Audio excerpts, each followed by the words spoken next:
বাড়ায় দিতেন। অন্য মাসের চেয়ে রজব মাস এবং শাবান মাস, এই 2 মাসে বেশি করে রোজা রাখতেন, বেশি বেশি কোরআন তেলাওয়াত করতেন, নফল নামাজ বেশি বাড়ায় দিতেন, বেশি বেশি করতেন। এটার কারণ হলো, যেহেতু পবিত্র মাহে রমজান মাস আসতেছে, পবিত্র মাস, গুনাহ মাফির মাস, বরকতপূর্ণ মাস, গুরুত্বপূর্ণ একটা মাস যেহেতু আসতেছে সামনে, অতি নিকটে, এই জন্য এর প্রস্তুতি আগের থেকেই রাসূল সাল্লাল্লাহু আলাইহি ওয়াসাল্লাম গ্রহণ করতেন।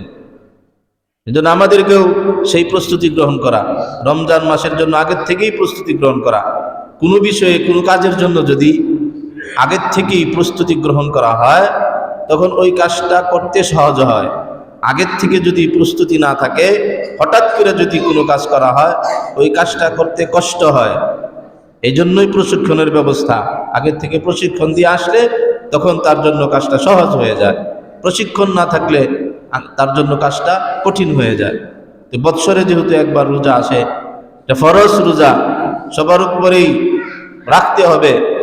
এই জন্যই আগের থেকেই প্রস্তুতি গ্রহণ করা, আগের থেকেই ট্রেনিং দিতে থাকা, রোজা রাখা, নফল রোজা রাখা, রজব মাসে এবং শাবান মাসে নফল রোজা রাখা। আর হাদিস শরীফের মধ্যে আসছে, ইজা কানা দাখালা রজব ক্বালা আল্লাহুম্মা বারিক লানা ফি রজব ওয়া শাবান ওয়া বাল্লিগনা রমাযান। যখনই রজব মাসের চাঁদ উদয় হইত, রাসূল সাল্লাল্লাহু আলাইহি ওয়াসাল্লাম সব সময় বেশি বেশি এই দোয়াটা পড়তেন, আল্লাহুম্মা বারিক লানা ফি রজব ওয়া শাবান ওয়া বাল্লিগনা রমাযান। হে আল্লাহ, তুমি আমাদের জন্য রজব মাস এবং শাবান মাসের মধ্যে বরকত দান করো এবং আমাদেরকে রমজান মাস পর্যন্ত পৌঁছাইয়া দাও। মানে হলো, আমরা যেন রমজান মাস পাইতে পারি, সেই তৌফিক আমাদেরকে দান করো। এই দোয়া রাসূলুল্লাহ সাল্লাল্লাহু আলাইহি ওয়াসাল্লাম করতেন। আমরাও আরবিতে পারি আরবিতে করব, আরবিতে না পারি বাংলাতে এরকম ভাবে আল্লাহ তাআলার কাছে দোয়া করব তো ইনশাআল্লাহ। প্রাণের ভাইরা আমার, এই রজব মাসের 27 তারিখ আরেকটা ঘটনা, ঐতিহাসিক ঘটনা আমাদের মুসলিম উম্মার জন্য সংগঠিত হয়েছে। আল্লাহ রাব্বুল আলামিন সংগঠিত করেছেন রাসূলুল্লাহ সাল্লাল্লাহু আলাইহি ওয়াসাল্লামের মাধ্যমে। সেটা হলো মেরাজ শরীফ। রাসূলুল্লাহ সাল্লাল্লাহু আলাইহি ওয়াসাল্লামকে আল্লাহ রাব্বুল আলামিন এই 27শে রজবে, রজব মাসের 27 তারিখ রাত্রে বেলায় আল্লাহ তাআলা তার প্রিয় মাহবুব, উম্মতের কান্ডারি হযরতে মুহাম্মদুর রাসূলুল্লাহ সাল্লাল্লাহু আলাইহি ওয়াসাল্লামকে তার নিকটে, আল্লাহ তাআলার নিকটে আরশে আজিমে ডেকে নিয়েছিলেন, দাওয়াত দিয়ে নিয়েছিলেন। কি করেছিলেন? দাওয়াত দিয়ে নিয়েছিলেন। প্রাণের ভাইরা আমার, বিশেষ কোনো কাজ থাকলে, বিশেষ গুরুত্বপূর্ণ কোনো বিষয় যদি থাকে, তখন ওই বিশেষ ব্যক্তিকে আহ্বান করা হয়, ডাকা হয়।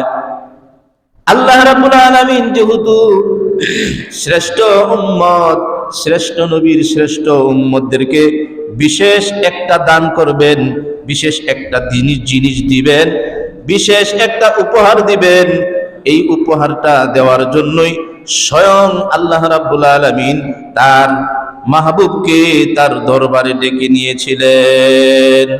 প্রাণের ভাইরা আমার, সেটার একটা উদাহরণ দেই, তারপরে আমি মিন আওয়াজের বয়ানের মধ্যে যাব। সেটার একটা উদাহরণ হলো, মনে করেন আপনি সৌদি আরব থাকেন, সৌদি আরব থেকে আপনি দামি দামি স্বর্ণের অলংকার নিয়ে আসছেন, দেশে নিয়ে আসছেন। বাচ্চাগুলি থামান। আপনি দামি দামি স্বর্ণ অলংকার নিয়ে আসছেন, এখন আপনার বাচ্চাদেরকে পাঠিয়ে দিয়েছেন, যাও তোমার দুলাভাইকে নিয়ে আসো, বলো আসতে, বাড়িতে আসতে, আমাদের বাড়িতে আসতে।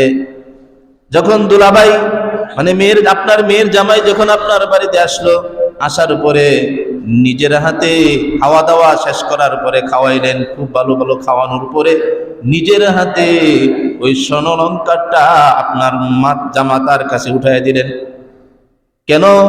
অন্যান্য জিনিস, পোলাও, কুরমা, বিরিয়ানি ইত্যাদি, ফলমূল ইত্যাদি ইত্যাদি, জামা কাপড়, এইগুলি তো আপনার ছোট বাচ্চাদেরকে দিয়ে এই জামাইয়ের বাড়িতে, জামাতার বাড়িতে পাঠিয়ে দেন, কিন্তু স্বর্ণ অলঙ্কারগুলি কেন আপনি ওই বাচ্চাদেরকে দিয়ে পাঠাইলেন না? কারণ এটার জন্য রিস্ক বেশি, এটা চুরি হইতে পারে, এটা দামি জিনিস, অনেক দামি জিনিস, এই জন্য যার তার হাতে দেওয়া যায় না। আল্লাহ রাব্বুল আলামিনও অন্যান্য বিষয় যা আছে, অন্যান্য শরীয়তের, ইসলামের অন্যান্য বিধানগুলি আল্লাহ রাব্বুল আলামিন রাসূলুল্লাহ সাল্লাল্লাহু আলাইহি ওয়াসাল্লামের কাছে পাঠাইতেন জিবরিল আলাইহি ওয়াসাল্লামের মাধ্যমে। কিন্তু নামাজ অতি গুরুত্বপূর্ণ একটা বিষয়। এই জন্য আল্লাহ রাব্বুল আলামিন এই নামাজটাকে জিবরাইল আলাইহি ওয়াসাল্লামের মাধ্যমে দিয়া পাঠান নাই, বরং আল্লাহ রাব্বুল আলামিন এর দরবারে রাসূলুল্লাহ সাল্লাল্লাহু আলাইহি ওয়াসাল্লামকে দাওয়াত দিয়া নিয়া আল্লাহ রাব্বুল আলামিন নিজের হাতে নামাজটাকে উপহার দিয়া দিলেন। কথাটা কি বুঝাইতে পারলাম? প্রাণের ভাইয়েরা আমার, মেরাজকে নিয়ে আমাদের মুসলমানদের মধ্যেও অনেক কথা, বিধর্মীরা তো বলেই, অমুসলিমরা তো বলেই, আমাদের মুসলমানদের মধ্যেও কিছু পণ্ডিতরা আছে, তারা অনেক এশকাল করে, অনেক প্রশ্ন করে। মেরাজকে তারা মানে কেউ কেউ অস্বীকার করতে চায়। প্রাণের ভাইয়েরা আমার, মেরাজের ব্যাপারে, মেরাজের শাব্দিক অর্থ হইল সিঁড়ি। মেরাজের শাব্দিক অর্থ কি? সিঁড়ি। প্রাণের ভাইয়েরা আমার, মেরাজের ব্যাপারে কোরআনে কারীমের মধ্যে আয়াত নাজিল হয়েছে। মেরাজের ব্যাপারে হাদিস শরীফের মধ্যে লম্বা লম্বা হাদিস, বিশেষ অনেকগুলি হাদিস রাসূলুল্লাহ সাল্লাল্লাহু আলাইহি ওয়াসাল্লাম এবং সাহাবায়ে কেরাম বর্ণনা করেছেন। এটা দিয়া অবশ্যই প্রমাণিত মেরাজের ঘটনা সত্য। মেরাজ কোনো কাল্পনিক, মেরাজ কোনো স্বপ্নিক বিষয় নয়, মেরাজ কোনো কাল্পনিক বিষয় নয়। মেরাজ শত কোটি কোটি কোটি কোটি ভাগ সত্য। কোরআনে কারীমের মধ্যে প্রমাণ আছে, হাদিস শরীফের মধ্যে আছে। এটাকে অস্বীকার যদি কোনো ব্যক্তি করে, তাহলে ওই ব্যক্তি বেঈমান। ওই ব্যক্তি বেঈমান। কাফের ছাড়া কোনো মুসলমান এটাকে অস্বীকার করতে পারে না। কাফেররাও অস্বীকার করার ব্যবস্থা নাই, যদিও গায়ের জোরে করে।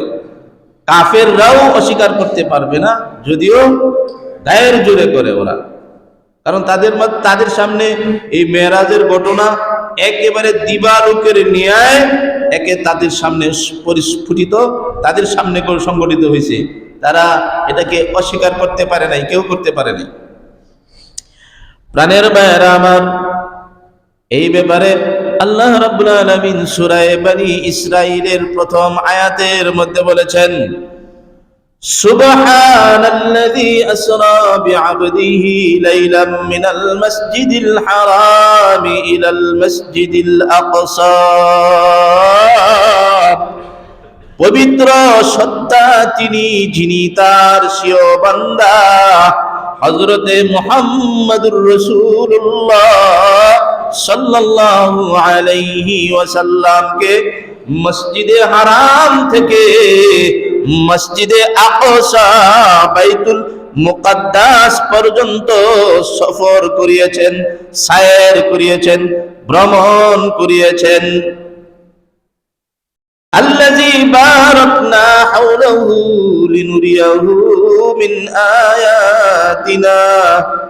কেন প্রমাণ করাইলেন?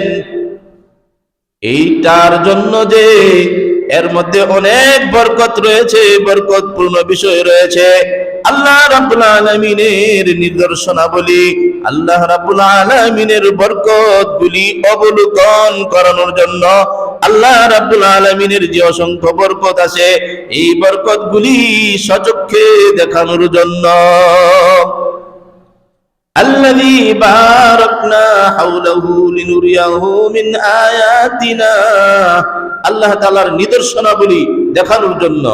ইন্নাহু হুয়াস সামিউল বাসীর, আল্লাহ তাআলা হলেন সবচাইতে দ্রষ্টা, মানে আল্লাহ তাআলা সব কিছু দেখেনও, আল্লাহ তাআলা সব কিছু ভালোভাবে জানেনও, আল্লাহ তাআলা সবকিছু শুনেনও এবং আল্লাহ তাআলা সবকিছু দেখেনও। আল্লাহ তাআলা সবকিছু শুনেন এবং সবকিছু দেখেন। প্রাণের ভাইরা আমার, শুধু তাই নয়, আল্লাহ তাআলা কেমন দেখেন, কেমন শুনেন বলে সমুদ্রের নিচে যে পোকা মাকড়গুলি নাড়াচাড়া করে এইটার আওয়াজও আল্লাহ তাআলা শুনেন কি শুনেন না? এটার খবরও আল্লাহ তাআলার কাছে আছে কি নাই? আল্লাহ তাআলা দেখেন কি দেখেন না? দেখেন। প্রাণের ভাইরা আমার, এই আয়াতের মধ্যে আল্লাহ রাব্বুল আলামিন সর্বপ্রথম ব্যবহার করলেন সুবহান। কি শব্দ? সুবহান। সুবহান মানে অতি পবিত্র সত্তা, অতি পবিত্র সত্তা। সুবহান শব্দটা ওই সময় ব্যবহার করা হয় যখন কোনো আশ্চর্যজনক, মানে কোন বিশেষ কোনো বিষয়ে যখন উল্লেখ করা হয় তখন সুবহান শব্দ ব্যবহার করা হয়, ঠিক না? এখানে আল্লাহ রাব্বুল আলামিন সুবহান শব্দ ব্যবহার করে বুঝায় দিলেন এবং পবিত্র সত্তা বলছেন, পবিত্র সুবহান শব্দ ব্যবহার করলেন, পবিত্র সত্তা বলছেন, এই সত্তার ব্যাপারে কোনো সন্দেহ নাই। প্রাণের ভাইরা আমার, এইটা দিয়া আল্লাহ রাব্বুল আলামিন বুঝাই দিলেন যে আমার পবিত্র, আমার প্রিয় মাহবুব, আমার দোস্ত, আমার বন্ধুকে যে আমি সফর করিয়েছি, ভ্রমণ করিয়েছি, মেরাজ করিয়েছি, এর মধ্যে বিন্দু মাত্র কোনো শুভা সন্দেহ নাই, সন্দেহের কোনো অবকাশ নাই। প্রাণের ভাইরা আমার, রাসূলুল্লাহ সাল্লাল্লাহু আলাইহি ওয়াসাল্লামকে আল্লাহ রাব্বুল আলামিন সর্বপ্রথম বাইতুল মুকাদ্দাসে নিয়ে গেলেন। হাদিস শরীফের মধ্যে আসছে রাসূলুল্লাহ সাল্লাল্লাহু আলাইহি ওয়াসাল্লাম 27শে রজবের রাত্রে, ভালো করে বুঝবেন, রাত্র আরবিতে কিন্তু রাত্র আগে আসে, রাত্রের হিসাব আগে, দিনের হিসাব পরে। এই জন্য 27 তারিখ, রজবের 27 তারিখ হইল, রাত্রটা হইল আগে। এই 27শে রজবের রাত্রে রাসূলুল্লাহ সাল্লাল্লাহু আলাইহি ওয়াসাল্লাম তার ফুফু উম্মে হানির ঘরে শায়িত ছিলেন। ওইখান থেকে জিবরাইল আলাইহি ওয়াসাল্লাম রাসূলুল্লাহ সাল্লাল্লাহু আলাইহি ওয়াসাল্লামকে নিয়ে আসলেন কাবার চত্বরে। কাবার হাতিম নামক জায়গাতে রাসূলুল্লাহ সাল্লাল্লাহু আলাইহি ওয়াসাল্লামকে নিয়ে আসলেন। এখানে রাসূলুল্লাহ সাল্লাল্লাহু আলাইহি ওয়াসাল্লামের সিনা মুবারককে চাক করা হলো, যাকে বলে বক্ষ বিদারণ, open heart surgery, open heart surgery. রাসূলুল্লাহ সাল্লাল্লাহু আলাইহি ওয়াসাল্লামকে ওপেন হার্ট সার্জারি করলেন। রাসূলুল্লাহ সাল্লাল্লাহু আলাইহি ওয়াসাল্লামের জীবনে 3 বার ওপেন হার্ট সার্জারি হয়েছে, 3 বার বক্ষ বিদারণ হয়েছিল। প্রথমবার যখন তিনি তার দুধমা হালিমাতুস সাদিয়ার এখানে ছিলেন, তখন একদিন তিনি বকরি চড়াইতেছিলেন, মাঠের মধ্যে ছিলেন। তার ভাই আব্দুল্লাহ বলেন, আমরা যখন ওইখানে অবস্থান করতেছিলাম, দেখলাম 1-2 সাদা পোশাকধারী লোক আসলো, এসে আমার ভাই, আমার কুরাইশি ভাইকে মাটির মধ্যে শোয়া দিল, শোয়াইয়া পেটটা ছিঁড়ে ফেললো। তারপর এখান থেকে কি যেন বের করলো, বের করে ধৌত করে পরিষ্কার করে আবার ওইগুলি ওইখানে যথাস্থানে বসায় দিল। প্রাণের ভাইয়েরা আমার, আরেকবার বক্ষ বিদারণ হয়েছিল রাসূলুল্লাহ সাল্লাল্লাহু আলাইহি ওয়াসাল্লামের যৌবনকালে। এটার ব্যাখ্যায় লেখে শিশুকালে যে বক্ষ বিতরণ করা হলো, এইটা দিয়া আল্লাহ রাব্বুল আলামিন রাসূলুল্লাহ সাল্লাল্লাহু আলাইহি ওয়াসাল্লামের মধ্যে যে শিশু সুলভ যে আচরণ, শিশুরা যা করে থাকে, এই শিশু সুলভ আচরণগুলি, এই যে বৈশিষ্ট্য, এই বৈশিষ্ট্যগুলি দূর করে দিলেন। যৌবনকালে আবার করা হলো কেন?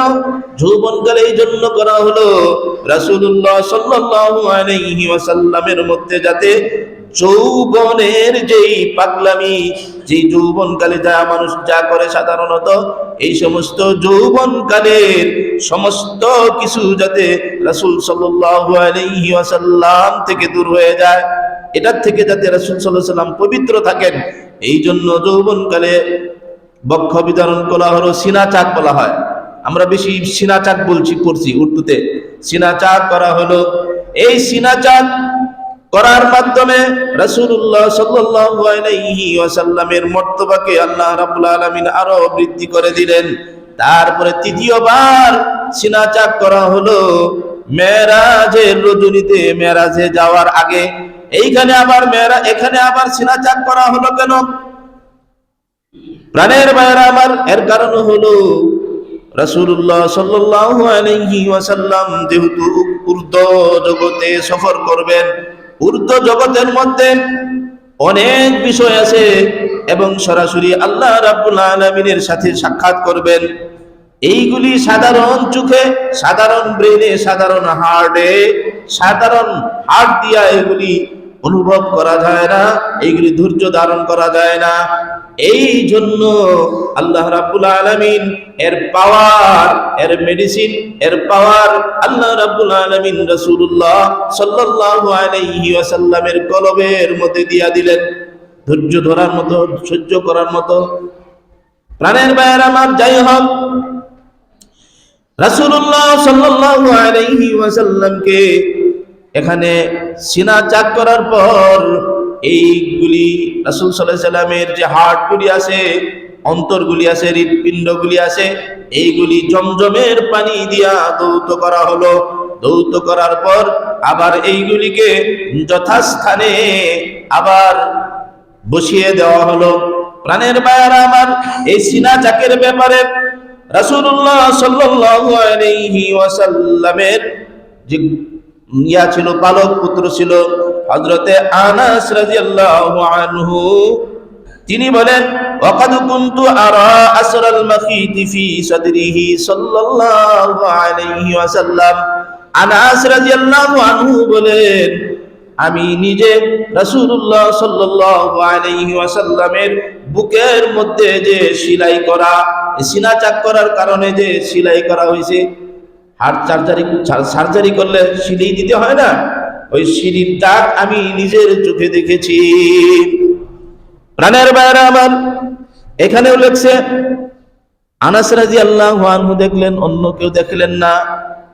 আনাস রাদিয়াল্লাহু আনহু এই জন্য দেখেছেন, আনাস রাদিয়াল্লাহু আনহু একদিন নয়, 2 দিন নয়, 1 মাস নয়, 2 মাস নয়, একাধারে 10টি বৎসর রাসূলুল্লাহ সাল্লাল্লাহু আলাইহি ওয়াসাল্লামের ঘরের মধ্যে লালিত পালিত হয়েছেন।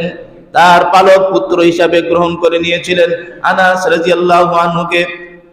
প্রাণের ভাইয়েরা আমার, আনাস রাদিয়াল্লাহু আনহু বলেন, আমি এই জন্য দেখার সুযোগ পেয়েছি রাসূল সাল্লাল্লাহু আলাইহি ওয়াসাল্লাম সাধারণত খালি গায়ে কোথাও বের হইতেন না, বাসার মধ্যেও সাধারণত খালি গায়ে থাকতেন না।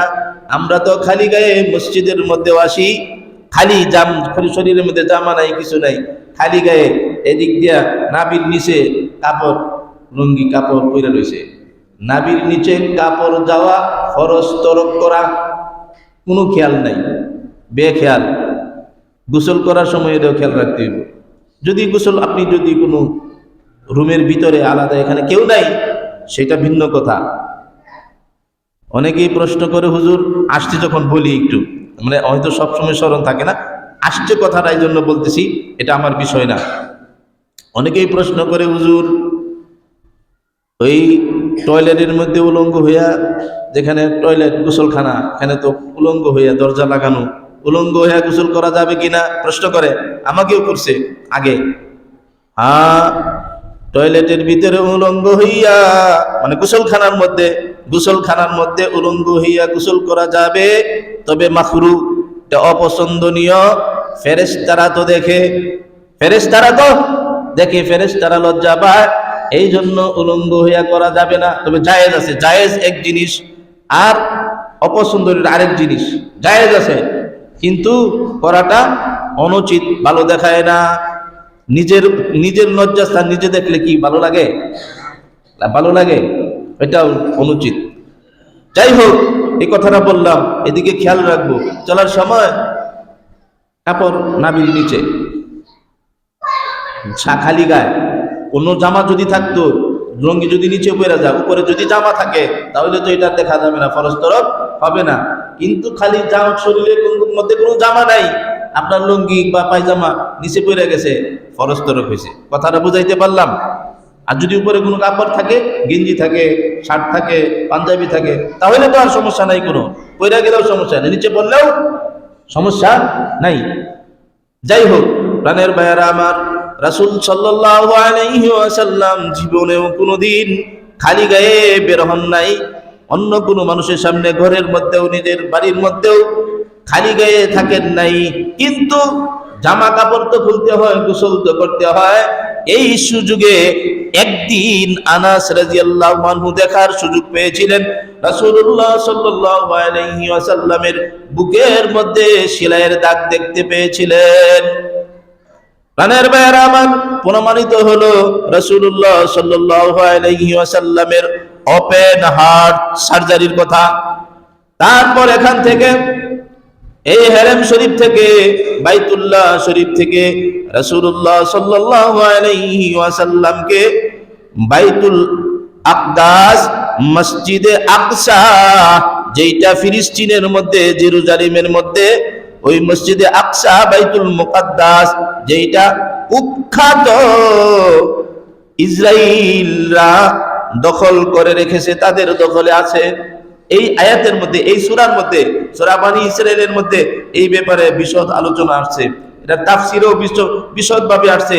বাইতুল মুকাদ্দাস 60 বার এই পর্যন্ত হযরতে সুলাইমান আলাইহিস সালাম মসজিদে আকসাকে জিনদের মাধ্যমে নির্মাণ করিয়েছিলেন।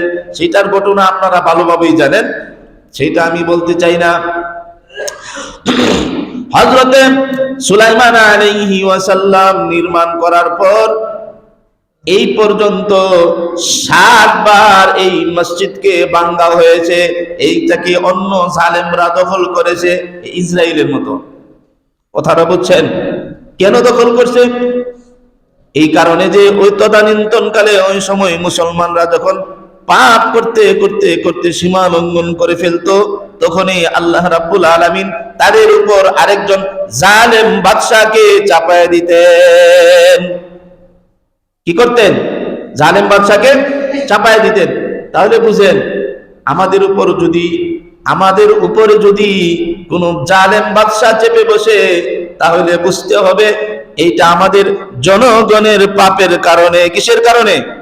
জনগণের পাপের কারণে আল্লাহ রাব্বুল আলামিন কোন জালেম বাদশা আমাদের উপর বসায় দেন। আল্লাহ না করুক, আল্লাহ আমাদেরকে হেফাজত করুক। সবাই বলে আমিন। প্রাণের ভাইরা আমার, রাসূলুল্লাহ সাল্লাল্লাহু আলাইহি ওয়াসাল্লাম যে বুরাকের মধ্যে সওয়ার হয়ে সফর করেছিলেন, তার নাম হইল বুরাক। নাম কি? বুরাক। বারকুন থেকে বুরাক বলে, বারকুন থেকে বুরাক বিদ্যুতের গতিতে। কিতাবের মধ্যে আমি পড়লাম, ওইটা যেই জন্তু ছিল, যেই জন্তুর উপরে, যেই সাওয়ারের উপরে রাসূল সাল্লাল্লাহু আলাইহি ওয়াসাল্লাম আরোহণ করে মেরাজে গিয়েছিলেন। এটার গতি বিদ্যুতের গতির চেয়েও বেশি গতি সম্পন্ন। প্রাণের ভাইয়ের আমার, হাদিস শরীফের মধ্যে আসছে ওই জন্তুর বিষয়ে, হুয়া দাব্বাতুন আবিয়াতু তাবিলুন মা ফাওকাল হিমারি দুনাল বাগাল ইয়াজাউ হাফিরাহু ইনদাল মুনতাহা তরফি। ওই যেই বাহনের উপর সওয়ার করে রাসূলুল্লাহ সাল্লাল্লাহু আলাইহি ওয়াসাল্লাম মেরাজ করেছিলেন, ওই বাহনটা ছিল সাদা রঙের একটা জন্তু। এইটা গাধার চেয়েও বড়, খচ্চরের চেয়েও একটু ছোট। তার গতি কিরকম ছিল? তার গতি ছিল ওই জন্তুটার চোখের দৃষ্টি যত দূর যায়, তার একটা কদম এত দূর যাইয়া পড়ে। সুবহানাল্লাহ। বুঝতে পারেন নাই? মনে করেন আমাদের চোখের দৃষ্টি কতটুকু জানেননি? আমাদের চোখের দৃষ্টি কোটি কোটি কোটি মাইল দূরত্ব। সুবহানাল্লাহ। আলুর গতির চেয়েও বেশি আমাদের চোখের গতি, আমাদের পাওয়ার, চোখের পাওয়ার। প্রাণের ভাইয়েরা আমার, বিদ্যুতের গতি সেকেন্ডে 1,86,000 মাইল। কত? বিদ্যুতের গতি সেকেন্ডে 1,86,000 মাইল। প্রাণের ভাইয়েরা আমার, আলুর গতিও সেকেন্ডে 1,86,000 মাইল, কিন্তু আমাদের চোখের গতি এর চেয়েও বেশি। কিভাবে? মনে করেন এই যে উপরে নক্ষত্রগুলি আছে, তারকাগুলি, সূর্য একটা গ্রহ, পৃথিবী একটা গ্রহ। পৃথিবী থেকে সূর্যটা 9,30,00,000 মাইল দূরে। কত? 9,30,00,000 না, 9,30,00,000 না 13,00,000, যাই হোক, এত দূরে। 9 কোটি তো ঠিক আছে, 9,30,00,000 মাইল দূরে। এত দূরে পৃথিবী থেকে সূর্যটা, এই সূর্যটা আমরা স্পষ্ট দেখতে পাই কি পাই না? গোলাকারে দেখি, কিন্তু এটা বিশাল বড়। পৃথিবী থেকে কত লক্ষ, কত কোটি গুণ বড়। দূরত্ব কত? পৃথিবী থেকে সূর্যটা দূরত্ব কত? 9,30,00,000। এটা বড়। এটা কত বড় এখন স্মরণ আসতেছে না। যাই হোক, পৃথিবী থেকে অনেক অনেক অনেক অনেক অনেক গুণ বড় হইল সূর্য। অনেক অনেক গুণ বড় হইল সূর্য। প্রাণের মায়েরা আমার, আল্লাহ রাব্বুল আলামিন এরকম কোটি কোটি কোটি গ্রহ নক্ষত্র তৈরি করে রাখছেন, সৃষ্টি করে রাখছেন। কি বলেন? আছে না নাই? তৈরি করে রাখছেন আল্লাহ রাব্বুল আলামিন। প্রাণের ভাইয়েরা আমার, এই যে কোটি কোটি গ্রহ নক্ষত্র আল্লাহ রাব্বুল আলামিন তৈরি করে রাখছেন, এইগুলি সব রাসূলুল্লাহ সাল্লাল্লাহু আলাইহি ওয়াসাল্লাম মিরাজের মধ্যে দেখেছিলেন। আমি যেই কথা বলতেছিলাম যে এত দূরে আমরা দেখি সূর্যকে, আমরা দেখি, তাহলে আলোর গতি তো হইল সেকেন্ডে 1,86,000 মাইল মাত্র, আর এত দূরে সূর্য, এই সূর্যকে দেখতে পাই। তাহলে বোঝা গেল রাসূলুল্লাহ সাল্লাল্লাহু আলাইহি ওয়াসাল্লাম যেই বুরাকের মধ্যে, যেই জন্তুর মধ্যে সওয়ার করে ভ্রমণ করেছিলেন, এর মানে গতি, এর চেয়ে, মানে বিদ্যুতের গতির চেয়েও অনেক বেশি, আলোর গতির চেয়েও অনেক বেশি। সুবহানাল্লাহ। প্রাণের ভাইয়েরা আমার, রাসূলুল্লাহ সাল্লাল্লাহু আলাইহি ওয়াসাল্লাম জিবরাইল প্রথমে নিয়ে গেলেন বাইতুল আকসায়। বাইতুল আকসার ঘটনা যে রাসূল সাল্লাল্লাহু আলাইহি ওয়াসাল্লামের মেরাজ যে সত্য, এই ব্যাপারে একটা ঘটনা। রাসূলুল্লাহ সাল্লাল্লাহু আলাইহি ওয়াসাল্লাম তিনার একজন সাহাবী দিহিয়া কলবিকে দিয়া একটা চিঠি দিয়া রোমের বাদশা হিরাক্লিয়াসের কাছে পাঠাইলেন। এই ঘটনা বুখারী শরীফের মধ্যেও আছে, অন্যান্য হাদিসের কিতাবের মধ্যেও আছে। তাফসিরের কিতাবের মধ্যেও লিখছে, এই আয়াতের তাফসিরের মধ্যেও এই ঘটনাটা আনছে। প্রাণের ভাইয়েরা আমার, রাসূলুল্লাহ সাল্লাল্লাহু আলাইহি ওয়াসাল্লাম দিহিয়া কালবিকে দিয়া রোমের বাদশা হিরাক্লিয়াসের কাছে চিঠি পাঠাইলেন। চিঠি পাওয়ার পর হিরাক্লিয়াস তিনি ওই মক্কা নগরীর কোন লোক আছে কিনা এটা অনুসন্ধান করতে লাগলেন। লোক পাঠিয়ে দিলেন, দেখো শহরের মধ্যে খুঁজো মক্কা নগরীর কোন লোক আমাদের দেশে আছে কিনা, এই এলাকায় আছে কিনা, যদি থাকে তাদেরকে আমার কাছে নিয়ে আসো। যাইয়া পাইল একটা ব্যবসায়ী দল, এই দলের লিডার ছিল আবু সুফিয়ান। তাদেরকে ওই হিরাক্লিয়াসের সামনে আনা হলো। আনার পর বাদশাহ জিজ্ঞেস করলো, তোমাদের দেশের মধ্যে মক্কা নগরীতে মুহাম্মদ নামে এক ব্যক্তি যে নবুয়ত দাবি করেছে, তার ব্যাপারে তুমি বলো সে কতটুকু সত্য নবী কিনা।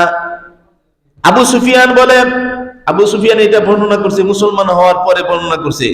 আবু সুফিয়ান বলেন, এই প্রশ্ন যখন আমাকে করা হলো, আমি চিন্তা করতেছিলাম মুহাম্মদের নামে এমন একটা কথা বলার দরকার, মিথ্যাবাদী। কিন্তু আমি চিন্তা করতেছিলাম, এখন যদি আমি মিথ্যা কথা বলি তাহলে আমি বাদশার সামনে অপমানিত হইতে পারি, এবং আমি যদি মিথ্যা কথা বলি তাহলে আমার সাথী সঙ্গী যারা আছে তারা তো বুঝে ফেলবে, তারা বলবে যে আমাদের নেতা মিথ্যা কথা বলে। কি বলে? তাহলে ভয় পাইছি তো, সাথী সঙ্গীদের কেউ ভয় পেয়েছে, আল্লাহর ভয়ে না, সাথী সঙ্গীদের ভয়ে মিথ্যা কথা বলে নাই। ওই সময় আল্লাহর ভয় ছিল না। মিথ্যা কথা থেকে আল কিযবু উম্মুল ইসয়ান, মিথ্যা কথা হইল সমস্ত গুনাহের মূল। মিথ্যা বলা মহাপাপ, মিথ্যা কথা বলবো না। মিথ্যা কথা বলে যে ভালো মানুষ নয়, সে মিথ্যা বলা মহাপাপ। আপনারা আমার সাথে অঙ্গীকার করতে পারেন না? বলেন, এরভাবে হাত ধরেন, হাতটা এইভাবে ধরেন, সবাই ধরেন। আমি আল্লাহর নামে শপথ করিতেছি যে কখনো মিথ্যা কথা বলিব না, মিথ্যা ধোঁকা দিব না। মিথ্যা কথা বলে যে ভালো মানুষ নয়, সে আল্লাহ কবুল করুন, সবাই বলে আমিন। আল কিযবু উম্মুল ইসয়ান, মিথ্যা যদি কোনো ব্যক্তি ছাড়তে পারে তার দ্বারা কোনো গুনাহ হইতে পারে না। কি বলেন? এটা ভিন্ন বিষয়, আমি অন্য সময় হইলে আমি বলবো। তো এতটুকু আবু সুফিয়ান চিন্তা করলো, আমি যদি মিথ্যা কথা বলি আমার সঙ্গীরা আমাকে মিথ্যাবাদী বলে জানবে, না, মিথ্যা কথা বলা যাবে না। তার মনের মধ্যে আসলো এই মেরাজের কথা, তার ব্রেনের মধ্যে এসে গেল। সে মনে করলো আমি যদি মেরাজের ঘটনাটা বইলা দেই তাহলে সে বুঝতে পারবে, বাদশাহ নিজেই বুঝতে পারবে সে মিথ্যাবাদী। এই জন্য আবু সুফিয়ান বলল, ও রোমের বাদশাহ, আমাদের দেশের যেই মুহাম্মদের কথা বললেন মিথ্যা নবুয়তদারী, সে এমন পাগল, সে নাকি এক